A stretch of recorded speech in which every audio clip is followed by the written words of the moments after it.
What comes to your mind when you think of that phrase, the Twin Towers? Do you think of a weekend vacation spot? A picnic you can go on with the family? A field trip? Probably not. It's probably not the first thing that comes to your mind when you hear the Twin Towers. You probably have opposite thoughts. You probably think of 9/11, of airplanes crashing into skyscraper buildings, of terrorism, of destruction, of death. And this is, of course, appropriate. It's one of the most horrific moments in our nation's history, and it's appropriate that we attach our minds to such a dreadful day. But what if I told you that a few years from now, the President of the United States is going to have his inauguration on the site of the Twin Towers? Or a king of Europe will be coronated upon his throne on the site of the Twin Towers? Or perhaps a royal wedding will take place on the property of the Twin Towers. Now, if any of those things did happen, then the image of the Twin Towers is somewhat replaced.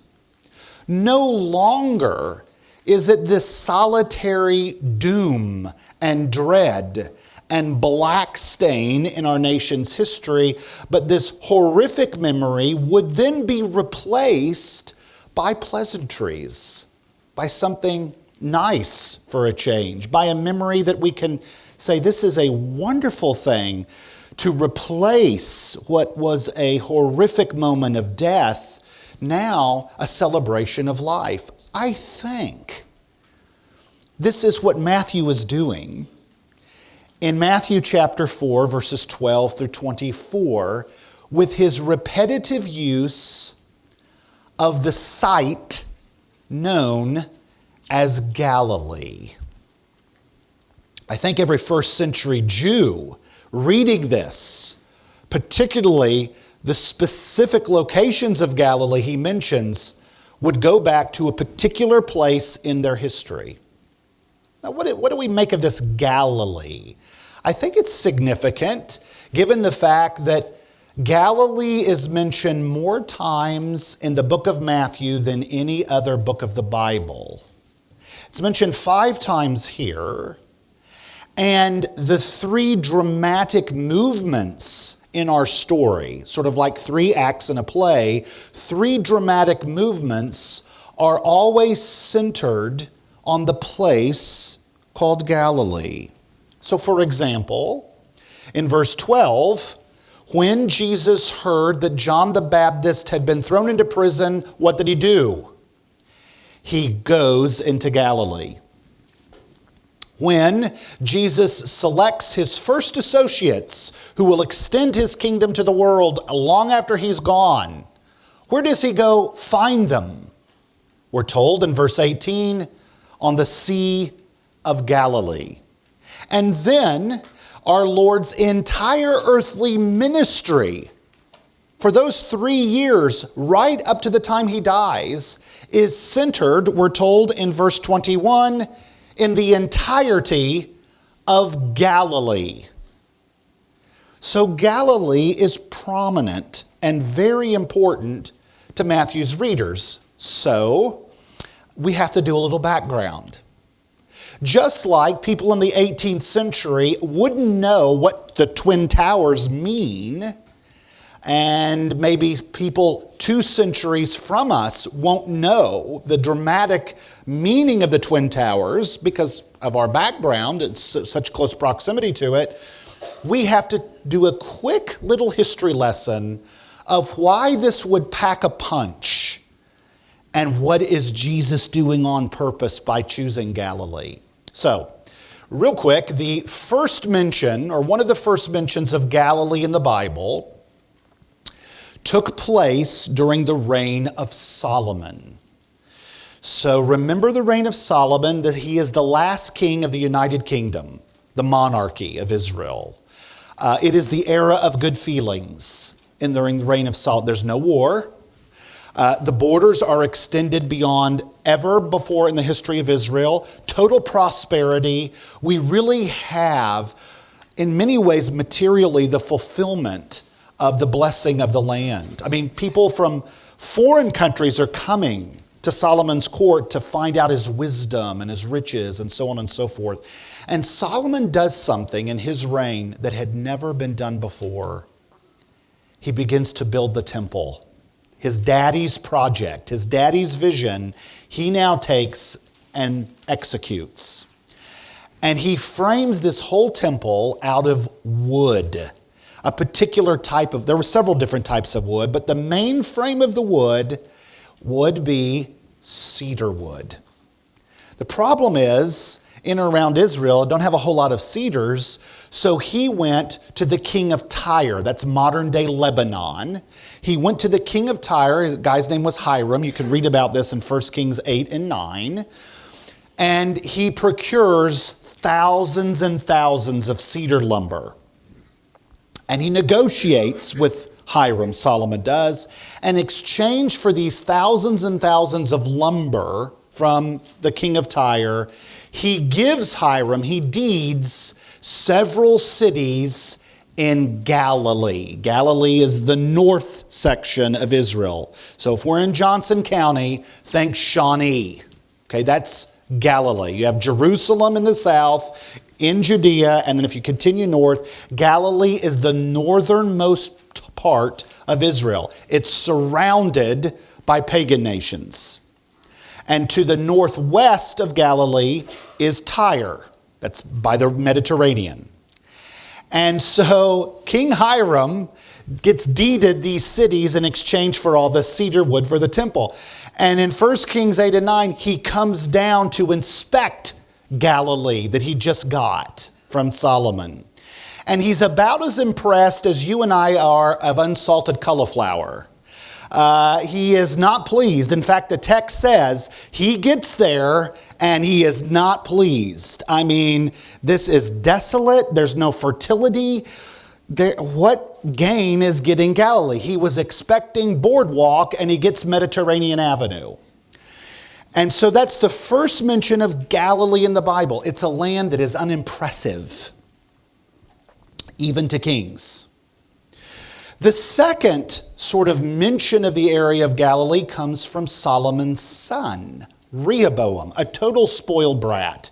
If you want to know what spoiled brat, entitlement, narcissist, go to the encyclopedia, we'll have a picture of Rehoboam. And he gets really bad advice from his buddies, and we know what happens. The United Kingdom splits. Civil war breaks out. And Rehoboam takes the southern kingdom. That's two tribes known as Judah. Those are the actual descendants of David. They stay put in Jerusalem. That's their capital city. And then the other 10 tribes, known as the northern kingdom, includes all of Galilee. And Jeroboam becomes their first king. And he is a bad dude. And he sort of sets the precedent all the way to the intertestamental period. When the Old Testament's done, it is one bad, corrupt king of Galilee, known as Israel, the northern kingdom, one corrupt king after the next. A few exceptions, but one corrupt, godless king, all sorts of pagan worship. And God comes along and says, I've had enough. You remember this contract we talked about in Exodus and Deuteronomy? You were going to be my people. I was going to be your God. And as long as you were obedient to me, you'd have the land, you'd have the blessing, but you're not. And you remember what I told you all the way back in Deuteronomy and Exodus, you break the contract, I'm going to strip you of the land and pagans are going to come in. And sure enough, what happens is Isaiah the prophet is a contemporary during this time who makes this prediction. This is Isaiah 8 and 9. Tells Israel, the northern kingdom, which would be Galilee, you're getting ready to be taken over, conquered, and marched off into captivity. And the nation that's going to do it is the superpower of the world at that time. They only had a brief stint, but they were bad people. You didn't want to mess with the Assyrians. They cut, as it said in the 6th century, they cut men like men fillet a fish. They had no respect for human life. They knew how to wield a sword and a dagger and a sickle, and could do it with great art. So they could just slice off pieces of your body, and they didn't care. And Isaiah talks about this as, because you have been godless and embraced pagans, pagans you'll get. And they're going to march in. And he recites with very great detail how they're going to do it. They're going to come through the land of Zebulun and the land of Naphtali. That is a road, a major highway that cuts through those two areas of Galilee. So as soon as Isaiah says that, and Assyria does it, it, by the way, becomes known as the March of Death. We would, if we're AC/DC fans, the highway to hell, right? So they march in cut through the land of Naphtali and the land of Zebulun. That's parts of Galilee. That's their main highway. And they conquer Israel. They take these people captive, go back to Assyria. Assyrians conquer other pagan nations, and by design, they bring these pagans into Galilee, and they dilute it. So now Galilee is sort of a tossed salad of Jew and Gentile. That's why Matthew quotes Isaiah 9 in verse 15 and calls it Galilee of the Gentiles, or Galilee of the nations. It's now diluted. If you're in the southern kingdom, you don't call it diluted, you call it polluted. Because the southern kingdom prides themselves on being true blue Jews, and now they're a hodgepodge mess. And so that's the highway. So now, even in the first century world, when the Jews hear the land of Naphtali along with the land of Zebulun, they think of that highway, and that's their Twin Towers moment. They'll always go back to, that's when the Assyrians marched in. And it was a day of darkness for our people. We were conquered, we were stripped of our freedom, stripped of our land, and we were taken hostage in a foreign land if we survived. And so the southern kingdom also never forgets this. And even in Jesus' day, if you're in Jerusalem, you look down on Galileans. Galileans are up there in the north, this hodgepodge mishmash. They're not even all true Jews up there, surrounded by pagan entities.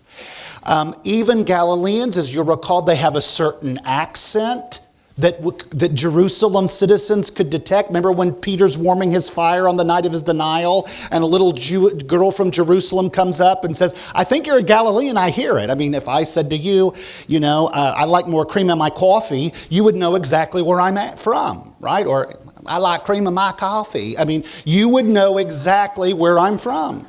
And Galileans had a certain accent, and they were considered rubes and rednecks and hillbillies, and certainly not true blue good Jews. They didn't come to Jerusalem, they didn't know the law, they didn't observe it. And this comes up, by the way, in the Sermon on Pentecost. When Peter preaches this amazing sermon, and what are the reaction of the Jerusalem religious people? Is that a Galilean preaching? Aren't they uneducated? That's the understanding in Jesus' day of Galileans. Worse is Galileans, because they're sort of rule breakers, they are responsible for most of the revolutions that occur in the first century. We talked about this last week. So 2 years prior to the birth of Jesus, there was a major revolution in Israel against the Romans. It was led by Judas the Galilean, who took up arms and started a guerrilla war against the Romans. Stupid. And sure enough, the Romans marched in and crushed it. And all of the people in the south, Judeans, oh, there they go again, the Galilean, they're making it's like the good kid that gets punished too because of the bad kid. And so there is a lot of back history with the people of Jerusalem with the Galileans. Now that is our long back story. So when Matthew, on purpose, quotes Isaiah 9 here, that the people in darkness saw a great light, what in the world is he talking about? Because he's very deliberate in using the highway to hell, the death march, the Twin Towers. Because what do you see it in your text? The land of Naphtali and the land of Zebulun are there because he pulls it from Isaiah 9. So we have to ask ourselves, what is the light that will shine in the darkness in Isaiah 9? Well, I'm glad you asked that question. Let's go to Isaiah 9 to see, because the Jews of the first century are going to know, they had to memorize this. So they're going to know the context, both the historical context and this context of hope, of light shining in darkness. So Isaiah, and by the way, you know this because every Christmas you probably have a placard on it somewhere in your house. So Matthew quotes from the early portions of Isaiah 9, of the people coming in the darkness, that light shines in the darkness. And this is the first portion of Isaiah 9. Starts off in verse 2, is what Matthew lifts from. But if we ask ourselves, well, what is this light shining in darkness? Then Isaiah answers the question. He builds up to this, and then we get to it in verse 6. For to us a child is born, for to us a son is given, and the government will be upon his shoulder, and his name will be called Wonderful Counselor, Mighty God, Everlasting Father, Prince of Peace. Of the increase of his government and of peace there will be no end. And on the throne of David and over his kingdom, to establish it and to uphold it. The light that shines in the darkness is the coming of the Messiah. That's what Isaiah is saying. And so, why is this important to Matthew? It's important to Matthew because as soon as he says land of Zebulun, land of Naphtali, people in darkness, the Jews are going to think their Twin Towers, the death march of hopelessness, of doom. And now Matthew takes this and hitches it to Jesus. And what is Jesus doing in verse 12? He's marching on that same highway to hell, that same death road of the land of Naphtali, the land of Zebulun. He's going into Galilee, but this time when he comes, he's bringing light and hope and salvation to the Galileans and his people. Not a message of destruction, not a message of doom. This is why I started with what would happen if the Twin Towers had a wedding on it. So now the scene switches now from Matthew to not a message of doom and gloom and darkness, what this land would be known, but now with the coming of the Messiah would be known as a land of light and peace and hope and salvation. And this is what Jesus brings. So that's all the background. I hope that helps. Maybe it hurts. I don't know. So the first thing we now want to see about what I'll call this Galilean connection of this ministry is how it shapes the Lord's ministry from here to the end of Matthew. And by the way, each passing story of how it should shape Calvary Baptist. So now we'll start to get, today will be 30,000 feet with some broad understandings of gospel ministry. And with each passing story, we're going to answer, who is a part of the kingdom? What does the kingdom look like? And how is the kingdom advanced in this world by Jesus and all of his followers? That's what we're going to see. Let me just say on the outset, what does Jesus' earthly ministry of the kingdom look like? And thus, what should ours look like? Let me just say it broadly. It is about loving people. It is about going hard after people and loving them. That is how Jesus advances his kingdom of heaven on earth. It is completely unconventional. He does not use his divine power to do it in the sense that he doesn't call for help from heaven. He could have used angels. In fact, he has an opportunity. The angels do minister to him, but he has one very big opportunity to call on angels to assist him, and he says he has that authority, and he doesn't. He does not work that way. He could have used the sun, the moon, and the stars. I mean, for Pete's sake, at the dawn of time, all he had to do was speak, and things happened. But he chooses not to use those weapons to advance his kingdom on earth. Equally, he chooses not to use the conventional earthly weapons that kings in this world build their kingdoms on. He doesn't use armaments.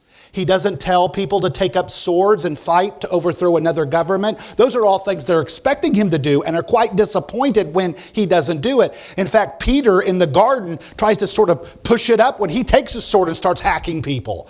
And he doesn't get it. He's a total blockhead. He doesn't understand that Jesus doesn't advance the kingdom that way. How does Jesus do it? He goes after people. Ordinary, run-of-the-mill stuff of dirt. That's who he advances the kingdom of heaven on earth. People like us. Paul will pick up on this and say, all we are earthen vessels and clay pots. Think about that, of who Jesus could have used, what Jesus could have used, and guess what? Who he's using are who I'm looking at. People who have bad days, people who maybe get up on the wrong side of the bed, people who have bad hair, people who have bad breath, people who struggle with bills, people who have lower back pain, people who blow up when they shouldn't and say things stupid, people who have weak faith. Yes, those are the kinds of people that God and Jesus uses. And I want you to see that we're just getting a little flirtation, a little hors d'oeuvre in this section, and get ready for it to be on steroids the rest of Matthew. I just want to highlight it.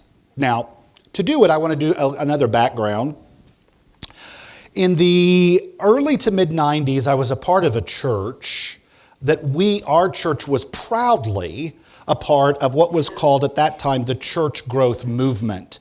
That is not only now a style and a philosophy, that really is a time. No churches will call themselves part of the church growth movement. It's very much locked in a certain time. And I was a part of that. When I came, our church averaged about 500, and 2 years later we had about 1,200 to 1,300 people. I mean, it was unreal what happened. And our church, if you think of people like George Barna, John Maxwell, Bill Hybels, but the godfather of the church growth movement of the 90s had to be Rick Warren, the pastor of Saddleback Community Church in California. I've actually met Rick Warren and talked with him, got a chance to talk with him. And Rick Warren will tell you, a church did not come looking for him out of seminary. He went to seminary. He actually planted a church, and he did it purely on analytics. When he graduated seminary, he looked at what the fastest growing area of the United States was. And he chose to plant a church based upon the results he got. So he found out, and this was the early 80s, that Saddleback, California, Saddleback Valley was the fastest growing area at that time. So he goes there, and he doesn't plant a church immediately. He actually canvasses the area. He goes to parks, he goes to parades, he goes to anything with people, and he has a little steno pad, and he asks people questions, particularly those that don't go to church. And he asks them, why don't you go to church? And everything they tell him, he writes down, and it's all negative. Well, the people there are hypocrites. Well, the sermons are too long. Well, the music is too boring. Well, no one really, they talk really fancy theological terms I don't understand. Well, no one really meets my felt needs. And he writes down everything, and he creates a church based upon that idea. It becomes known as seeker-sensitive model. And to go the extra mile when he recruits leaders, he has a professional graphics designer, you can get it online. To this day, you can find it. It's called Saddleback Sam. And it's a cartoon character of the kind of people they want to go after. And it's the composite of everything he's learned in that area. And that becomes known, and if you're at all familiar with the church growth movement of the 90s, you hear the term target audience. And Saddleback Sam becomes the target audience for Saddleback Community. It's a certain person they're looking for. Well, there are some problems with that. But there are some things that actually may be a bit accurate about Rick Warren. I'm not saying his motive, but when we find in Matthew 4, we actually find Jesus going after a very particular type of people. A very particular type of people. And if I had to say it in one word, it would be the unconventional. Here's what I mean. Jesus is the Messiah, the fulfillment of all Scripture, the promised deliverer of the Jews, the King of the Jews. And if we could write the script when Jesus landed, where would we think the natural, responsible place to set up shop would be? We would probably say Jerusalem, the holy city. The temple's there. People come there all the time for sacrifices. I mean, people to this day bow down, the holy city, go be baptized in the Jordan. You would think, okay, set up in Jerusalem. You got the teachers of the law. You got the temple there. It is, after all, where David's throne that you're going to sit in. But he on purpose does not go to Jerusalem. In fact, Matthew is quite deliberate. In Matthew's gospel, Jesus never goes to Jerusalem until the week of his death. The entirety of his earthly ministry in Matthew's gospel is in Galilee, the land of the nations, the rubes, the rednecks, the non-seminarians, the high school dropouts, the hillbillies, the people who can't read the Bible correctly. That's who Jesus goes after. He deliberately avoids the religious establishment. They come to him, but he doesn't go to Jerusalem. Another type of people, as we're told here in Isaiah's prophecy, is the people in darkness. The people in death. That's the fulfillment of the prophecy. Jesus on purpose goes to the hopeless, those in darkness, those who don't have the light, those who don't have the hope. That's who Jesus goes after. Galilee is sort of like Narnia, as described before Aslan comes. It's always winter there, never Christmas. Always winter. How depressing. Always winter, never Christmas, until Aslan comes. And that's Galilee. It's the people who dwell in darkness. What does the text say? They sit in darkness, and they're in the shadow of death. And Jesus changed everything. He walks in, and now a great light has passed. So unconventional people, non-Jerusalem Galileans who are in darkness, that's who Jesus goes after. That's who he's going to build the kingdom of heaven in. The second sort of audience he goes after is, notice the people that he expects to lead and to duplicate his kingdom are unconventional people. This can be seen in the selection of the 4 men. It's quite, by the way, that's unconventional. In the first century world, no teacher chose their students. Students chose their teacher. By the way, they still do. Right? You go to college, friends talk amongst friends and say, you don't want to take class with that guy. And so some students will take classes purely based upon who the teacher is, or they'll avoid them. I don't want to take his class. I'll never get through it. When I went to a seminary, PhD work, on the basis there were 2 faculty members I wanted to study under. And I chose that seminary on the basis that those faculty were there and I wanted to study under them.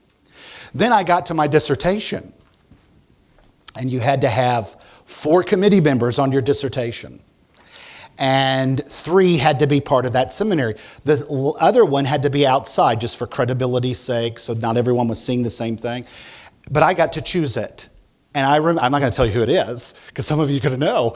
And I wrote him an email and asked. He was considerate, and someone found out. I had asked him, said, you don't want him on your you'll never pass. So I quickly said, I've made some changes, and I don't need your services anymore because I wanted to pass. I wanted to get out of this thing.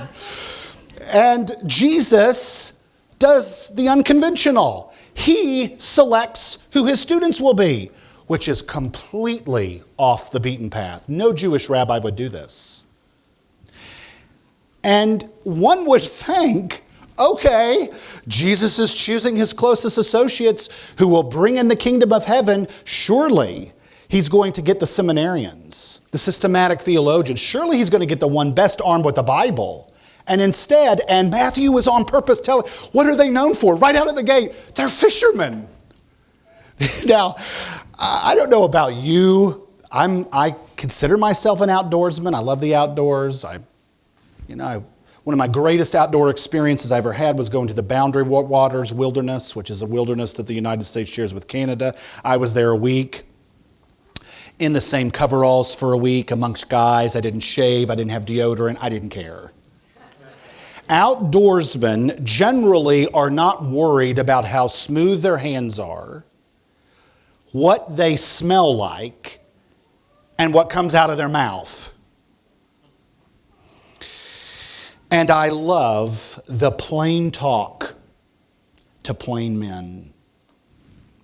Follow me, and I will make you fish for men. And immediately they follow. So he chooses these misfit, dim-witted, hard-nosed, linguini-spined Galileans who probably wouldn't know what a systematic theology was in the first century if it hit him in the head. That's who Jesus chooses to change the world. I've lived long enough. I am tired. I've had enough of the ivory tower seminarians who get away from people, all the while think they're going to be a great pastor, have their head in a systematic theology, but never demonstrate the gospel. I've made that species go away forever. And give me fat men, faithful, available, and teachable. The church will be changed the better for fat men. None of the original disciples, by the way, were from Judea. Possibly Judas Iscariot. Possibly he was the only one from Judea. The others are all Galileans. We'll learn about them later. But what we know later is that a couple of things going in their stead. First, they lacked spiritual perception. It will be in Matthew's gospel more than others that after Jesus tells a parable, you know what these guys do? We don't get it. Can you tell us that again? You talk about a lack of spiritual perception. Matthew tells us that more than any other gospel writer, just how clueless they are. They don't get it. And so Jesus will have to go back again and again and talk about the parables. They lack spiritual perception. They're also, a pretty unsympathetic bunch of men. In Matthew 14, after thousands of people have stood out for hours in the desert to listen to Jesus and they're starving, these real sensitive creatures spending time with Jesus basically said, Jesus, get rid of this crowd so they can go get something to eat. That's hardly Christian hospitality at its finest. And, they're arrogant. This whole debacle in Matthew 18, someone brings a child to the lap of Jesus and get away. He doesn't have time for these kids. What are you talking about? They fight over who's going to be the greatest. One time, they're talking about going through Samaria, and James says, can you just pray thunder and lightning and rain down on these people and just destroy them from the map? Not too loving. They weren't very forgiving. They argued a lot with each other. They were terrible at a prayer meeting. I mean, they all fell asleep. They lacked courage. When the shepherd was struck, they all run. Great bunch of guys to change the world. And yet, that's precisely the man Jesus chose to bring his kingdom of heaven on earth through these misfits. They are green and have no concept of religious airs. They are not clouded or plagued with religious bigotry. They will be trained in the school of Christ. And by the time Jesus ascends, Dr. Luke will write about them in the book of Acts. And you remember what he says? These are the men that turned the world upside down.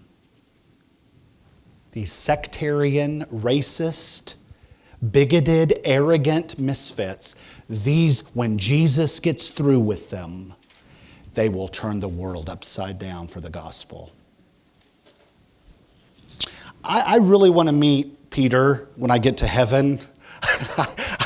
I see a lot of myself in Peter, all the bad qualities. But I would love to go to Peter. Did you ever think you'd have a city named after you? Did you ever think you'd have the largest religious denomination in the world named after you? Did you ever think of that? Andrew, did you ever think you'd have a golf course named after you? Did you ever think you'd be a patron saint of Russia, of Greece, of Italy? And there's one more. Ireland, right? Or Scotland. What am I saying? Scotland. Did you ever think that? They would have probably laughed their heads off. These are the men that turned the world upside down. And then finally, before we go, we see yet another unconventional group that Jesus builds his ministry in. We see it at the very end of our story in Matthew 4, that Jesus goes throughout all Galilee. Don't, by the way, jump over that. All Galilee. There are, I believe, 100, I think Josephus says there's 174, 180 cities in Galilee during the time of Jesus. Jesus goes to every one of them. If you even stay overnight, that's almost an entire year filled up to go to every city. He goes to all the cities. He teaches. He heals every disease, which is something the Messiah would not do. The Messiah would pick up arms and slaughter people, conquer kingdoms. Jesus advances his kingdom by healing, by taking care of people's needs. So who is he building his kingdom in? Not only the Galileans, not only the fishermen, he is advancing his kingdom. What are we told? Through the sick, the demoniacs, the paralytics, the epileptics. Needy people.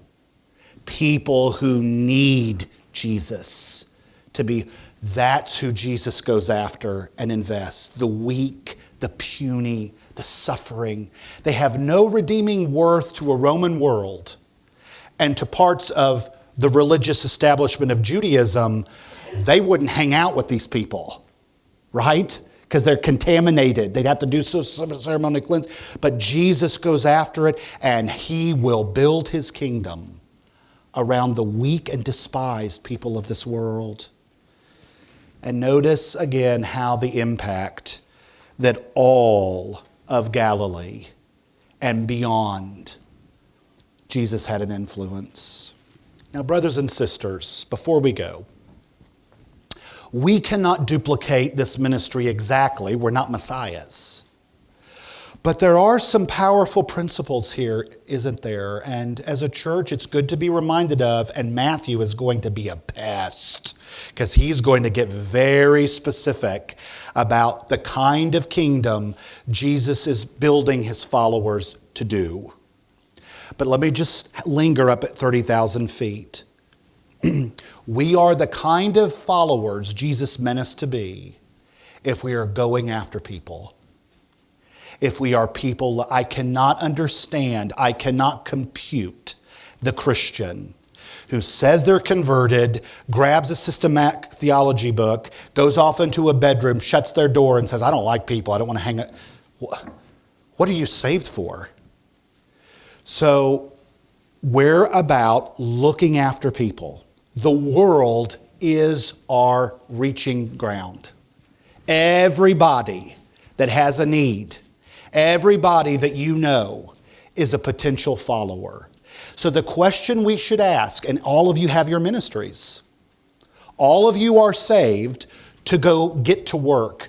As one of my great influencers, Margaret Thatcher, just do something. Just do something. Get in the game and do something. Invest in people. And so the idea is you're to go after people, needy people, unconventional people, people in darkness. Why? So that they too become followers, so that they then become fishers of men. That's the end game. If you don't believe me, all you have to do is turn to chapter 28. So that's a good frame. Chapter 4 is he goes into all Galilee, but by the time Matthew ends, he's sending us into all the world.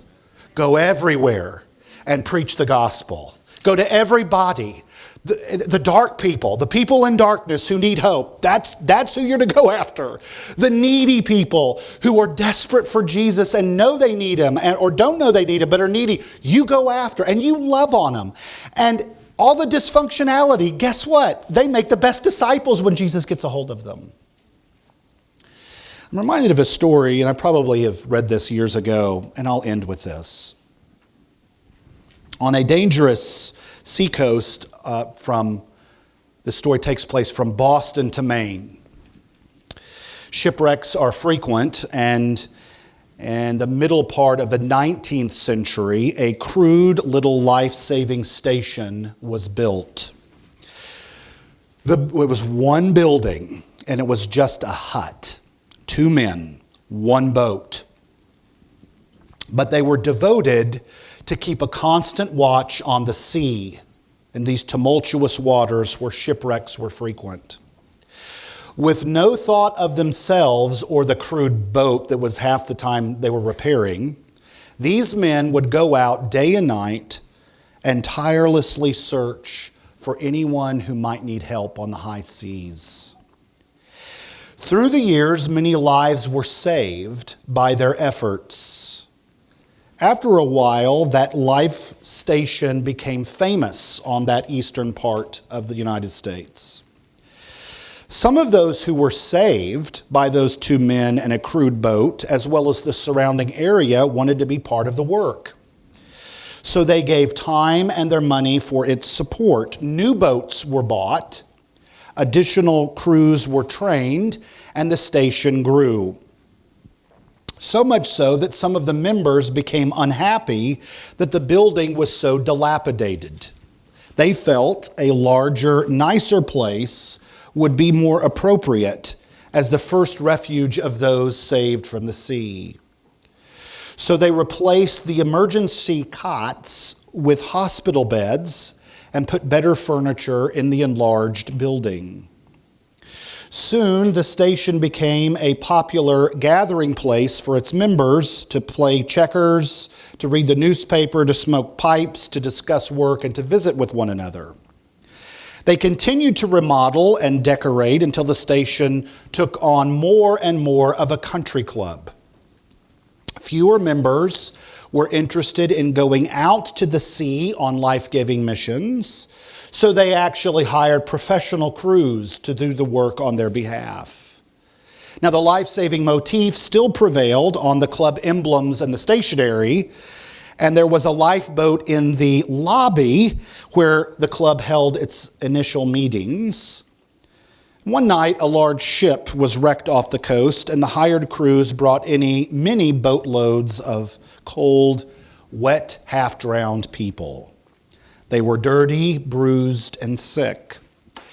The beautiful new club was terribly messed up. The carpet was ruined, the furniture damp. And so the property committee immediately had an outside shower house built where they required shipwrecked victims to go into the outside shower house before coming inside to the club.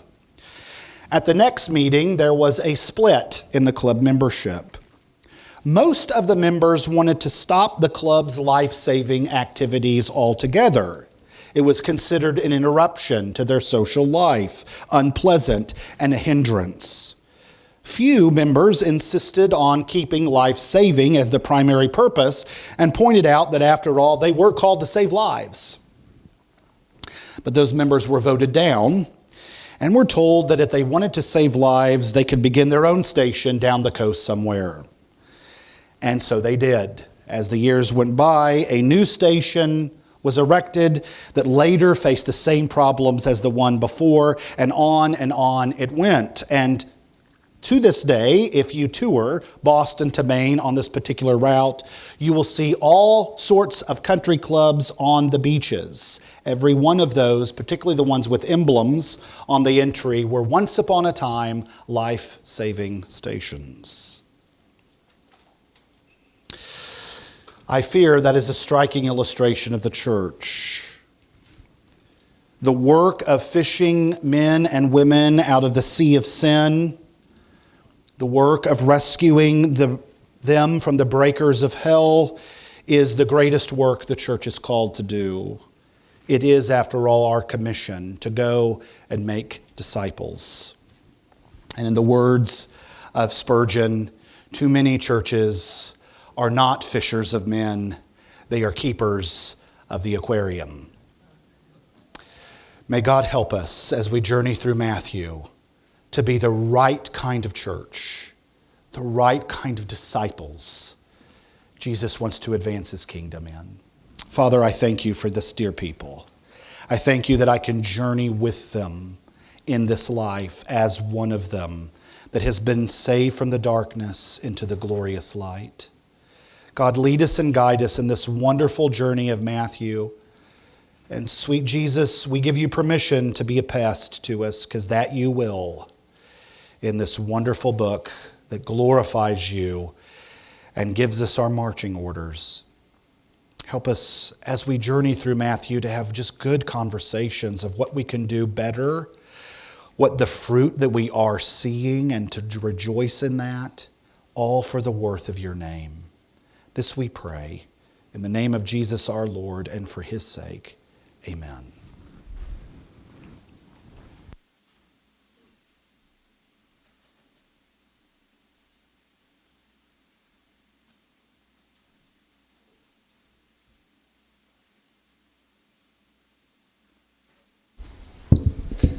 Thank you, Brian.